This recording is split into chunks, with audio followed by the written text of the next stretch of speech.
When I got into university, my parents purchased an apartment close to the campus so that I could live my way without dealing with other people. I'm not social, and I could best be described as either a misanthropist or curmudgeonly. It was great for 2 years, and I came out of my shell a little. I met other people like me and discovered that, unlike high school, university isn't a nightmare. I even met a guy. We both work at the campus store. My little brother graduated last year and got into the same school. Rather than stay in dorms, he convinced my parents to let him move in with me. Well, they own it, so I had no say in the matter. I lasted 1 semester. Since he had an off-campus residence, my apartment became party central. I asked my parents to make him stop after talking to him didn't work. They said to loosen up. I think they expected it would change my personality. I talked to the university and snagged a rare single room in the mature student dorm. I don't have a lot of stuff, so when we went home for Christmas, I took what was really important to me. My boyfriend, the first one ever by the way, looked at me, all social now, cleaned out my room and moved my stuff to student housing for me. When we drove back after New Year's, I dropped off my brother and went to my new place. It isn't perfect, but it's pretty sweet. My parents called me and asked where I was. My brother had let them know I wasn't in the apartment. I told them where I was and why I was there. They were upset that they spent all that money to help me and I didn't appreciate it. I said they did until they stuck me with my brother. Without me there, he's having a blast. Good for him. He's also missing a lot of classes and has been fined for noise complaints by the condo board, but that's not my problem. My parents are asking me to move back in because my brother is in danger of being put out on academic probation. I asked if I was allowed to bar him from having parties and stuff. He was part of the conversation and was upset that I was asking to be put in charge of him. My parents said he was allowed some freedom and that, as his big sister, I should look out for him and not let him fail. I thanked them for the opportunity but declined. And he recently had a party that the cops had to shut down. My parents are considering selling the apartment, but it's kind of a crappy market right now, I guess. I feel bad that they might lose money after doing something so awesome for me, and I feel bad that my idiot brother might have to take some time off school to calm down. But I don't think I'm the idiot. They all do, though. Not the idiot. Your parents want to spoil their son but blame you for the consequences of their crappy parenting. You are 100% right to wash your hands of it. They would rather you live with him and clean up his mess than enforce some boundaries or consequences on his behavior and ensure you both have an environment where you can thrive. I'm sure that this was the reason for putting you together, so you could babysit him. Exactly. It's not your job to babysit your brother. His actions are his own and yours are yours. You're not your brother's mother. If your parents want him in a more controlled environment, they can have him live on campus, where he'll have to abide by the rules. If your parents sell the place, it's because of him, not you. LOL, it's not a crappy market right now. They could find another renter or buyer quickly, especially in a college town. Just a classic parent guilt trip assuming their kid is too dumb to recognize such a bold-faced lie. I tell my kid the tooth fairy won't come if their room is dirty too. Same. As the oldest child, I always hated being put in charge of my younger siblings. All responsibility and no authority. There were no problems until my brother moved in. There were no cops called on the condo until he moved in. OP's brother wasn't ready for the freedom of his own apartment. He will get tossed out of an apartment her parents own and will fail out of college, but let's give him his freedom. OP, you're not your brother's keeper. Congratulations on your independence, boyfriend, and future success. For my eldest son's mid-teen birthday, I gave him an old car of mine that I hadn't used in several years and had broken down. I also gave him some money to help him fix it, but he had spent a lot of his own money to fix it. When my second son turned the same age, he wanted a motorcycle, and I gave him an old motorcycle of mine. It worked fine enough, and he hasn't had to spend any money fixing it yet. These were their only presents from me. My daughter's birthday was last week. I know my daughter wanted a car, but I don't have a car sitting around to give her. I gave her $500 for a car and got her some jewelry. I told her she would need to save up herself if she wanted a car, and I could help her get a loan in my name. She has a job, so this isn't out of the question. She was a little sulky about the situation and complained that I'd given her brother's vehicles, but understood I wasn't trying to spite her. I have other young sons I will give the same to when they turn this age, so this isn't me trying to single her out. I should have thought about how I wouldn't be able to give my younger kids the same treatment as the oldest when I gave him a car, but he's significantly older than my other kids, so I wasn't really thinking of them when I gave him the car. I was just trying to do something nice for him. Although my daughter isn't too bummed out over the car, my ex-wife is a different story. She's seen me give the other boys nice things for their birthday. My eldest is her stepson and thinks I'm treating her differently because she's a girl and that I always prioritize the boys.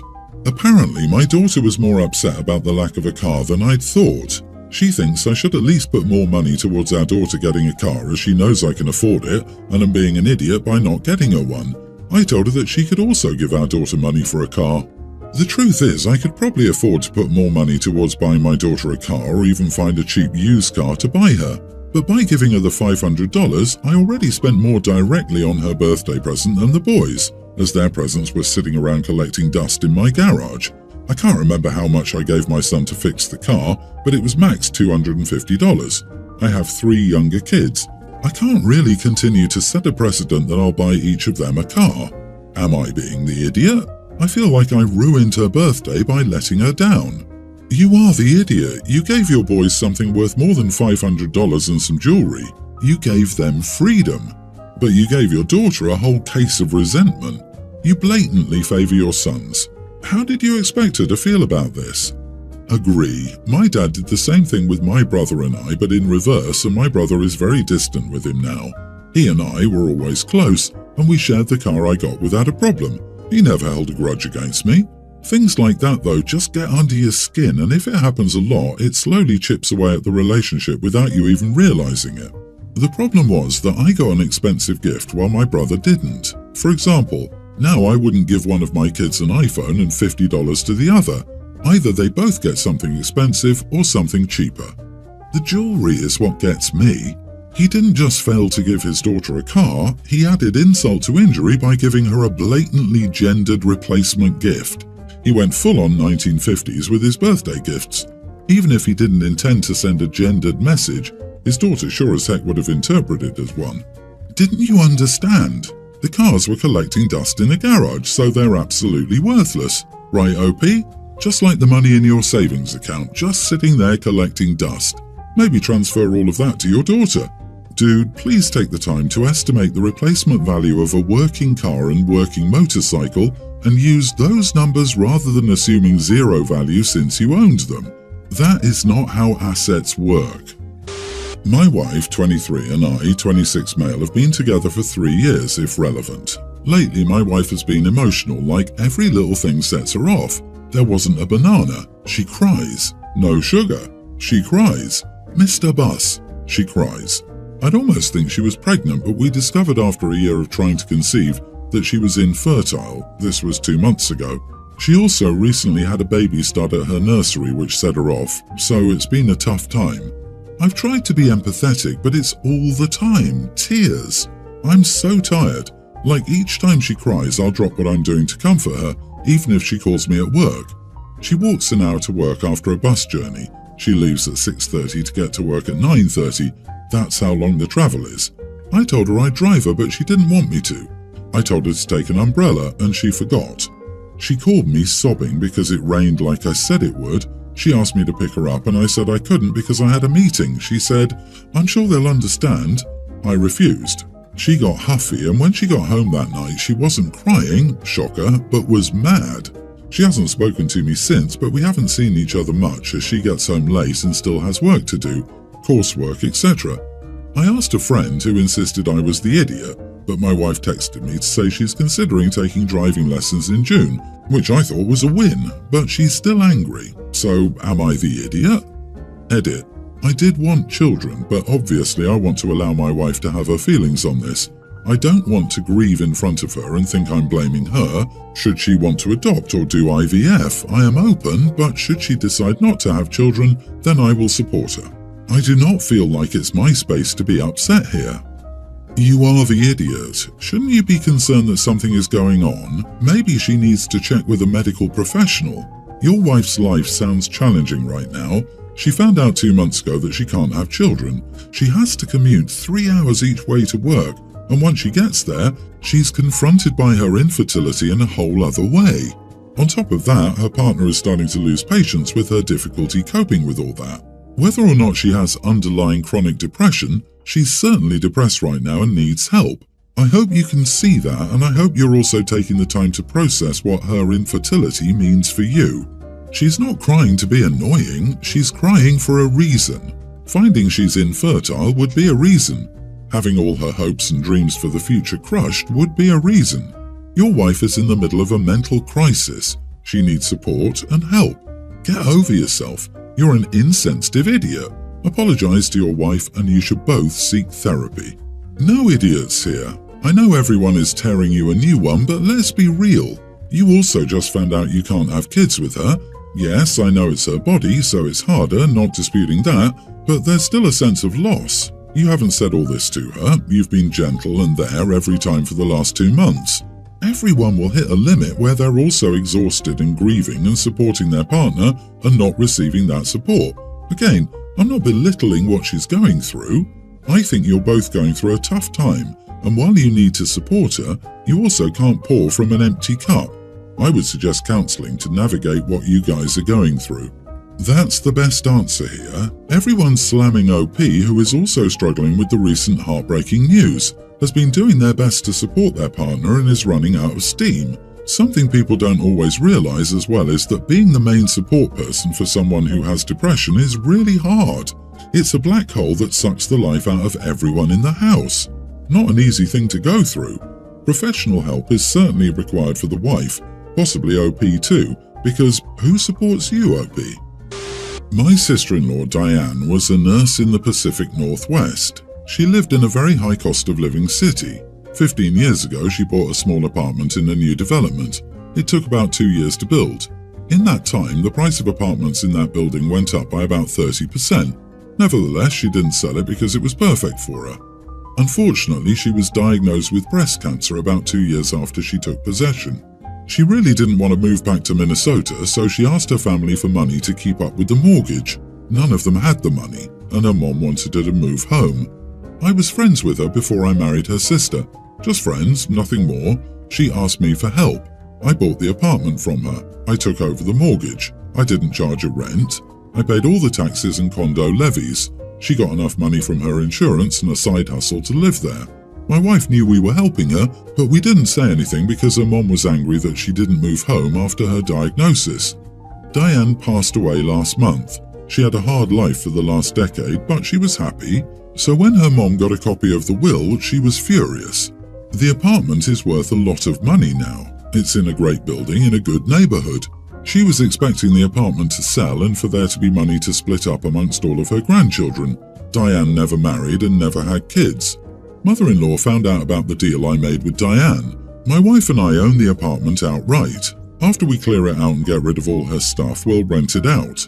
The income it will generate will pay for our retirement in a while. And then, when we sell it, our kids will have a nice nest egg to help them.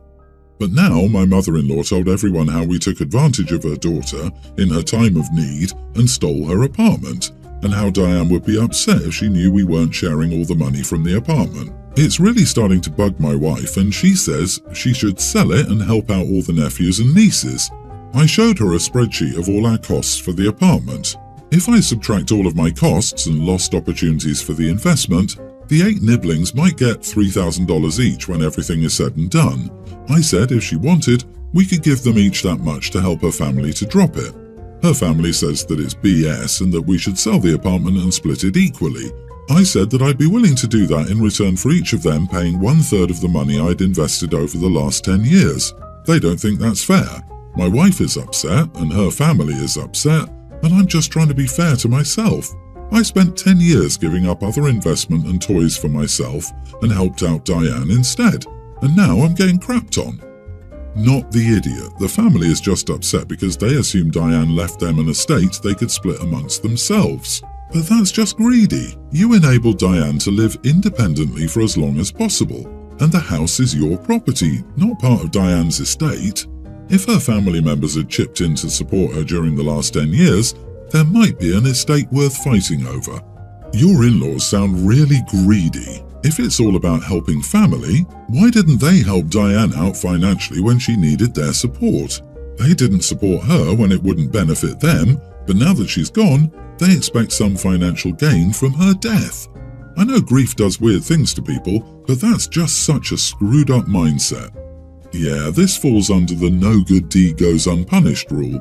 You did a good thing, a great thing actually, in helping Diane. It'd be a shame if you lost your retirement boon just because greedy, entitled people are being loud.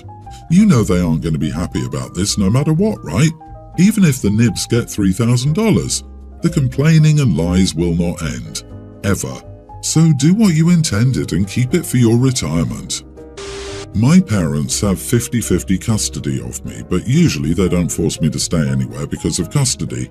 I'm allowed to stay with whoever I want. I, a teen female, have been living with my dad for 5 years. I visit my mom occasionally, but I prefer my dad's home because I have to share a room at my mom's home, which I hate. My birthday is in 2 weeks, and my mom is insisting I spend my birthday with her and her kids. The problem is that my dad and I were planning to celebrate my birthday in my favorite restaurant. It's a very expensive restaurant and the food is perfect, so if I spend my birthday with my mom, I'll have to eat her food instead of that. I told my mom unless she could take me somewhere like that restaurant, I'd rather spend my birthday with my dad. She said she couldn't afford it, and I said, fine, but I'm not coming then. An hour later, my aunt, mom's sister, sent me a long text calling me an ungrateful idiot and lecturing me about how I should treat my mom, so I had to block her. I think they're very unreasonable. It's my birthday. I should be able to spend it how I want. You are the idiot. I understand some of your reasons, but in the end, you don't want to spend your birthday with your mother because she can't afford a fancy meal, and that's just an awful move. It's not easy to please both parents, and obviously, your birthday should be about you and what you want. But if you told your mother that you would only spend time with her if she could take you somewhere like that restaurant, you basically told her that you don't like spending time with her at all and just do it for the potential perks, which is indeed ungrateful. Yeah, Mum basically has to buy time with her daughter. You had to block your aunt?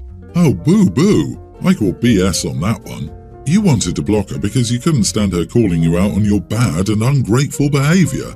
You are the idiot for only loving the parent with the money and telling that to the other parent. Money may buy happiness, but it doesn't buy class, grace and humility.